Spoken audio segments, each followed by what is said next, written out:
Você já parou para pensar que a sua empresa pode estar pagando impostos a mais? O nosso sistema tributário é bem complexo e é comum as empresas pagarem mais do que o devido.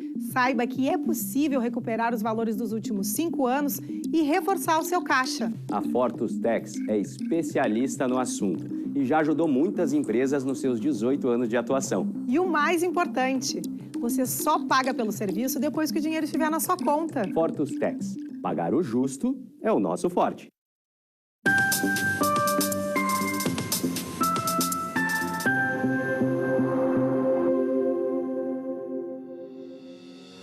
Olá! Está no ar o programa Papo Certo de hoje.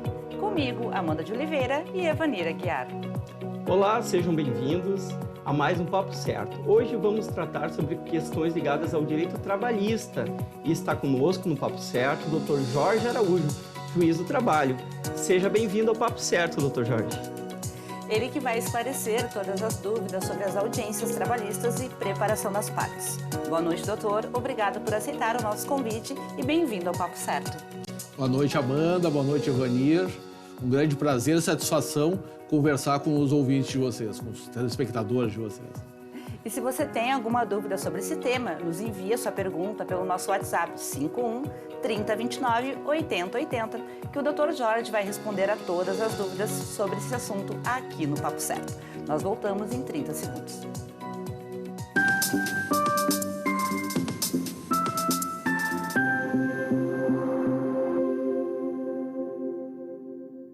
Tá difícil encontrar o profissional certo para a sua empresa? Precisa de alguém detalhista para aquela vaga no financeiro? Quem sabe um criativo para o marketing? Ou ainda, alguém focado em resultados? A Fortus RH utiliza técnicas de seleção e processos estruturados, realizando entrevistas, aplicando provas e testes específicos. Tudo isso para buscar a pessoa certa para a vaga certa. Fortus RH. Conectar pessoas é o nosso forte.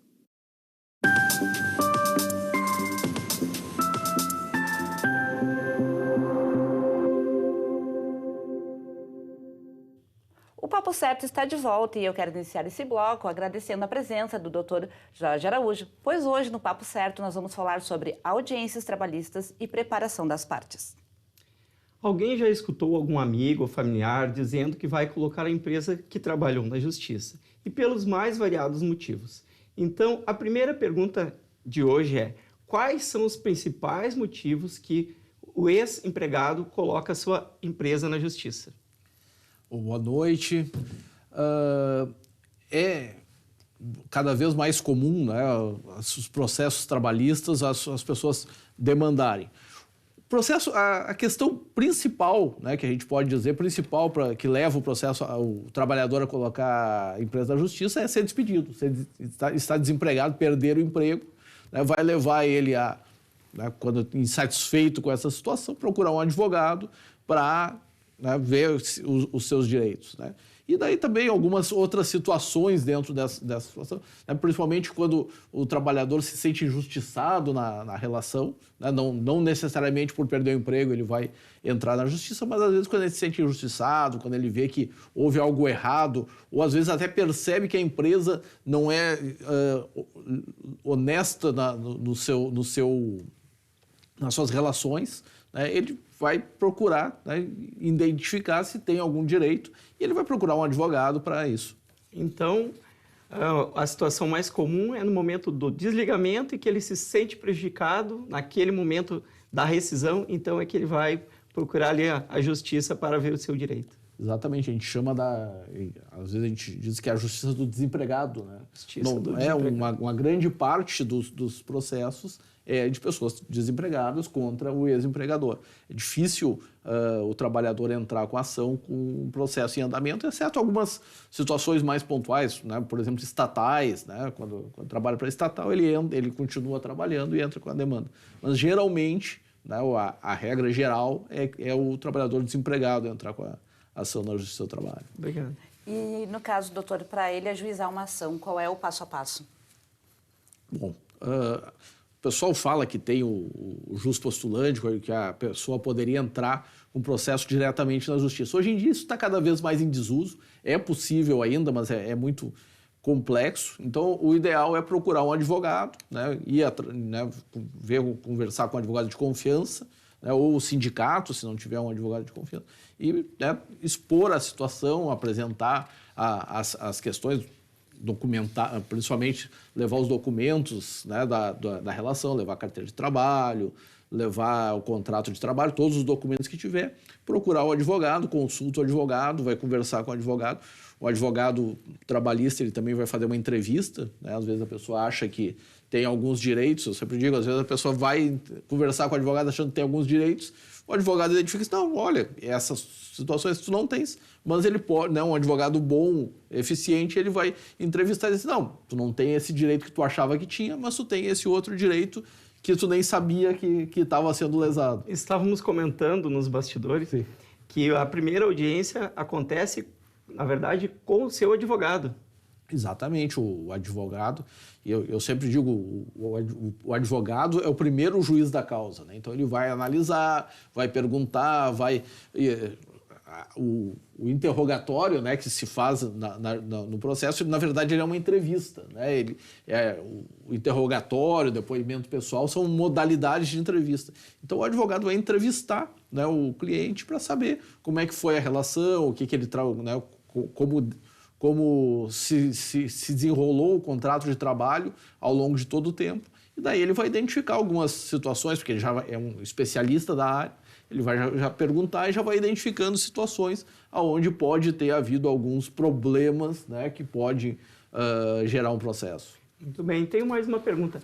Quais os casos que justificam ir buscar os meus direitos e como a pessoa faz para provar esse seu direito? Pois é, o direito do trabalho ele é muito amplo, né? Então tem várias questões, né?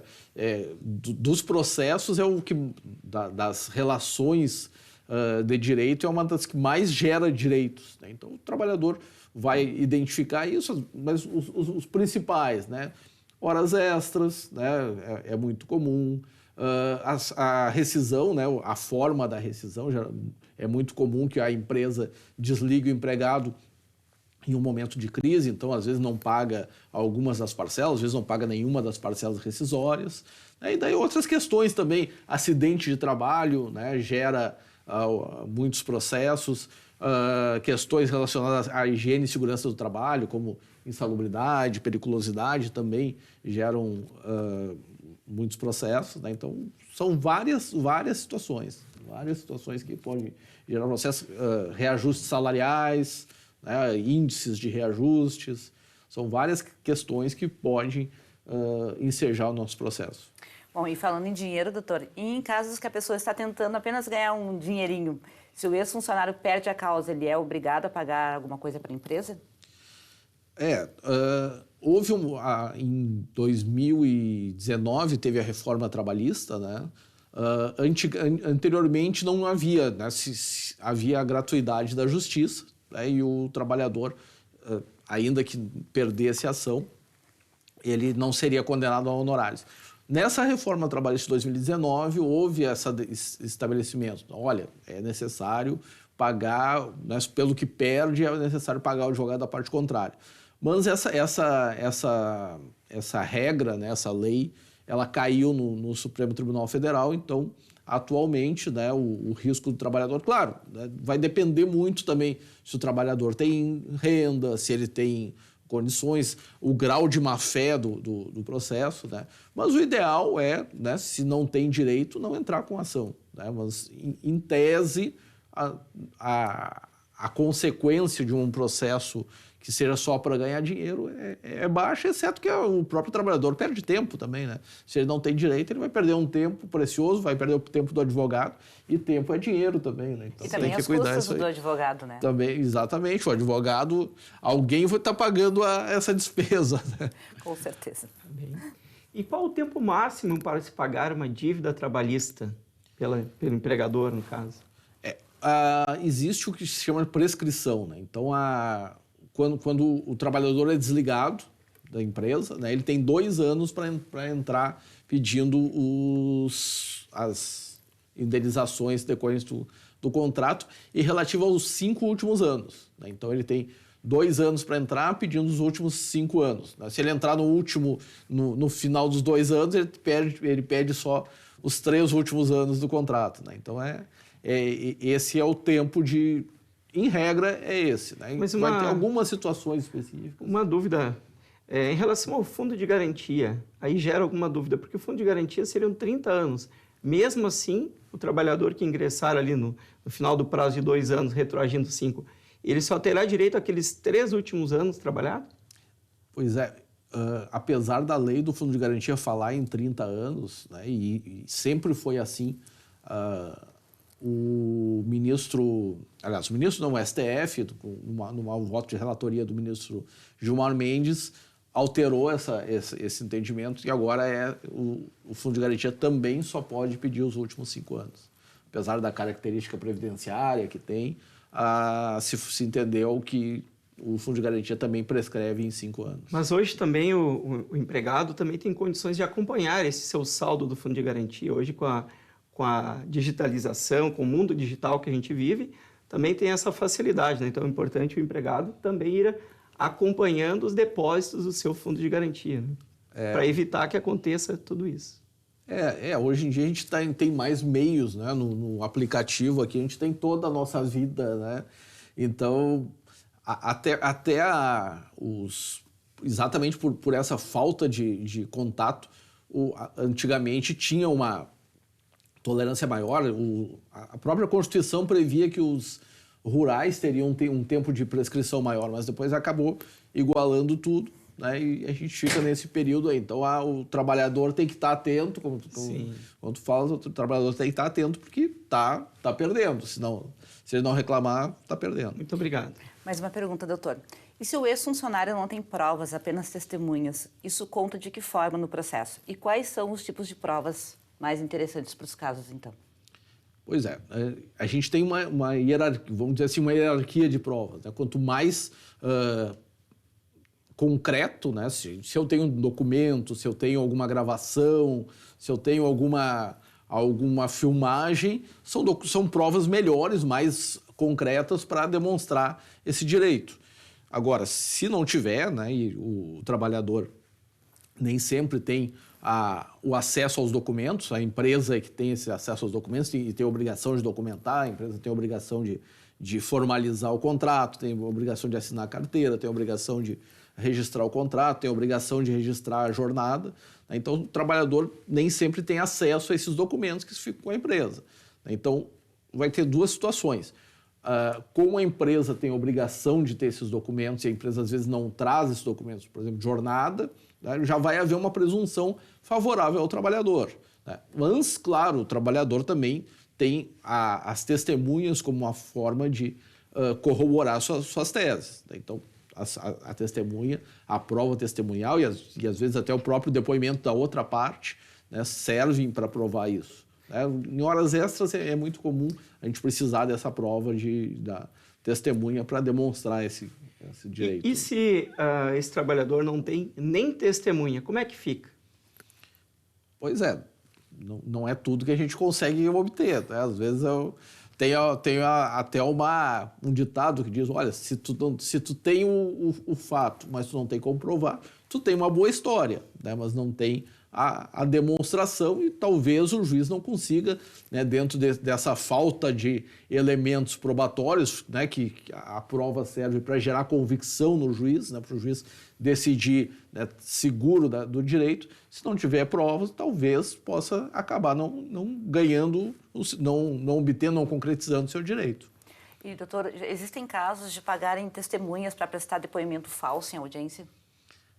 Pois é, as pessoas às vezes quando perdem o processo, elas têm uma tendência a dizer, não, isso aí as testemunhas foram compradas, né, às vezes até o juiz foi comprado. E eu nunca vi, eu já ouvi falar, mas nunca vi uma situação concreta disso. Eu tenho 26 anos de justiça do trabalho, nunca vi uma situação assim muito, né, caracterizada dessa situação. Já aconteceram algumas coisas até. Agora me lembrei até um caos, quando eu estava no interior do estado, eu tinha um processo e o trabalhador alegava que trabalhava para determinada empresa, fazia jornada extraordinária, daí a testemunha que veio depois disse, não, ele trabalhava lá e tal, como é que sabia? Aí eu passava pela frente. Daí eu disse, bom, tá. Daí passa um tempo, daí outro processo semelhante, daí a testemunha diz, não, mas o senhor sabia? Como é que o senhor sabia trabalhar? Aí eu passava pela frente. Daí naquele homem me deu um clique, aquela testemunha era a mesma testemunha do processo de 2 semanas atrás que ele conhecia por passar pela frente. Daí assim, é crível que alguém passando pela frente vai entender. Mas daí acontece aquela coisa, a prova foi tão ruim, né, que não chegou nem a caracterizar crime, porque é aquele crime impossível, né, que foi tão bem flagrado que não acaba não tendo. Quer dizer, impossível não é essa situação, né, mas algum caso mais grave eu nunca vi, mas agora me lembrei desse aí que é bem... Digamos que essa testemunha era onipresente, ela estava em todos os lugares, então. Exatamente. Não, e às vezes acontece coisas assim... Tinha uma outra situação, o cidadão disse que conhecia a trabalhadora porque eles pegavam o ônibus junto e sabia que ela trabalhava naquele local porque ela sabia. Daí eu disse, tá bem. E o senhor trabalhava onde? Daí ele não se lembrava onde trabalhava. Lembrava que ela trabalhava porque pegava o ônibus, mas não lembrava onde ele trabalhava. Tá bom, muito obrigado, doutor. O papo está muito bom, mas nós vamos fazer um rápido intervalo e já voltamos com o nosso Papo Certo. Fique com a gente.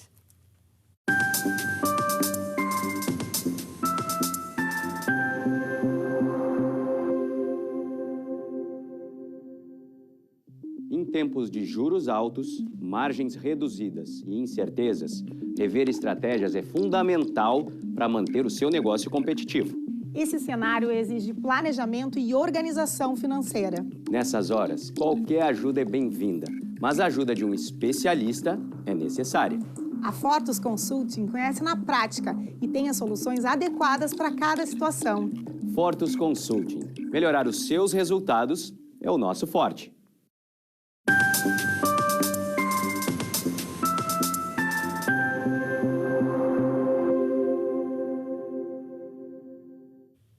Voltamos com o Papo Certo, lembrando que de segunda a sexta, às 8 da noite, estaremos aqui ao vivo e contamos com a sua audiência. Você pode nos seguir nas redes sociais e enviar a sua pergunta. Temos conosco hoje o Dr. Jorge Araújo, juiz do trabalho. Doutor Jorge, agora falando sobre a audiência, como ela acontece, quem deve e quem pode comparecer? Bom, então é aquela situação, né? O trabalhador reclamou, apresentou seu caso para o advogado achou que era viável, entrou com a ação e agora vamos ter que, né, realizar a audiência. Mudou um pouco, né? Agora com a questão da pandemia, né? A gente começou a fazer audiências por videoconferência, telepresenciais, então mudou um pouco a situação, né? As audiências de presenciais, né, passaram todas para telepresenciais, todas para vídeo, algumas mistas, muito raras as presenciais, né, e agora a gente tem que participar por vídeo. E isso mudou também um pouco a sistemática. Antes absolutamente todos os processos tinham audiência. Hoje a gente já não pode afirmar isso. Alguns processos, né, que sejam mais... que a gente chama das questões de direito, né? Que são questões que a gente não precisa fazer prova nenhuma, ou que a prova está toda, é toda documental, né? Essas aí, eventualmente, podem dispensar a audiência. E também a gente não tem mais o que a gente chama de audiência, ou tem bem menos audiência inicial, né? Que era uma audiência que a gente fazia antes da contestação, antes da apresentação da resposta da empresa, para a gente tentar um acordo. Então, agora, atualmente, a empresa já apresenta a defesa, né? Ela é notificada, citada do processo, ela apresenta a defesa e daí, né, se vai para uma audiência para tentar a conciliação, né, tentar resolver por acordo aquela situação e para fazer o que nós chamamos de instrução, né, fazer a prova, né, a prova testemunhal e a oitiva das partes, né, os depoimentos pessoais. Então, nessa audiência, né, vocês perguntaram quem é que participa, as partes obrigatoriamente têm que comparecer, o reclamante, se não comparecer, ele pode arquivar o processo ou ser considerado confesso, A empresa, a mesma coisa, né? Pode ser considerada confessa em relação às questões de fato, né? As questões que ela teria que depor. Né? Então, o reclamante e o representante da empresa, eles têm que comparecer e explicar, né? Dizer a sua versão em relação aos fatos. Se eles não comparecerem e não disserem, eles podem e provavelmente vão perder essas questões. E também, né, as partes devem se fazer acompanhar também de testemunhas. Né? Então, né, se tem algumas questões de fato que têm que ser demonstradas, elas vão convidar pessoas que tenham conhecimento dos fatos, né, que tenham conhecimento de verdade, não de passar na frente ali e tal, né, que tenham conhecimento dos fatos para, né, trazer essas informações para o processo, para o juiz poder, né, com justiça, né, dizer, olha, né, a questão é assim, e resolver. Uma questão que é importante de ressaltar e que muitos advogados, às vezes, até acabam fugindo, é que não é necessário, não é 100% necessária a oitiva de testemunhas. Às vezes, mesmo questões de fato, elas não são controvertidas, elas não têm uma discussão. Né? Às vezes, assim, olha, fazia horas extras. Daí o trabalhador disse, não, está tudo registrado, eu só não recebia. Então, não precisa a gente fazer uma prova, ouvir testemunhas sobre isso. É só ver os registros e ver se tem diferenças. Né? Geralmente, isso acontece com muita frequência, mas as partes não percebem, porque a pessoa fica um pouco insegura. Assim, não, mas se tem audiência, eu vou ter que ouvir testemunhas. Às vezes não é necessário. Tem que pensar muito, tem que fazer uma análise estratégica muito boa para ver o que precisa provar, o que já está provado, né, o que é o ônus, né, o que é o dever de provar. Tem coisas, às vezes, que a gente acha que tem que provar, mas quem tem que provar é a outra parte. Então, é tudo muito... tem que ter muito estudo, por isso os advogados têm que ter especialização na área. Muito obrigado. E nós já temos algumas perguntas dos telespectadores que foram enviadas através do nosso WhatsApp 51 3029 8080. O Jefferson de Porto Alegre está perguntando se todos os processos têm audiências. Oi, Jefferson. Não necessariamente, mas dá para considerar, né, para a gente não ficar excetuando, que tem que se pensar que vai ter audiência. Né? Em algumas circunstâncias pode acontecer de não necessitar audiência, mas né, se a pergunta é essa, vamos dizer que 99% tem audiência e tem que pensar que vai ter audiência. Muito obrigada. A Vanessa de Sapucaia perguntou, nesse tempo de pandemia, as audiências acabaram sendo online. E se não abrir a câmera, é considerado um desrespeito, doutor? Excelente pergunta. Agora, com essas audiências por vídeo, né, nós temos que equiparar com a presença na sala. Né? A gente vai, né, pelo menos por ficção, a gente tem que equiparar. Se a pessoa está com a câmera desligada, ela não está na sala. Né? E digo mais, ela tem que pedir licença para o juiz, né, para quem está presidindo a audiência, para dizer, olha, né, eu vou desligar, né, sei lá, derramei café, eu tenho que ir no banheiro, alguma circunstância assim, tem que cuidar para, né, pedir essa orientação. E tem que cuidar algumas questões também que são importantes da gente falar. Estar em audiência por vídeo não quer dizer que é o oba-oba. Né? A pessoa está numa solenidade, numa situação formal e por uma exceção, né?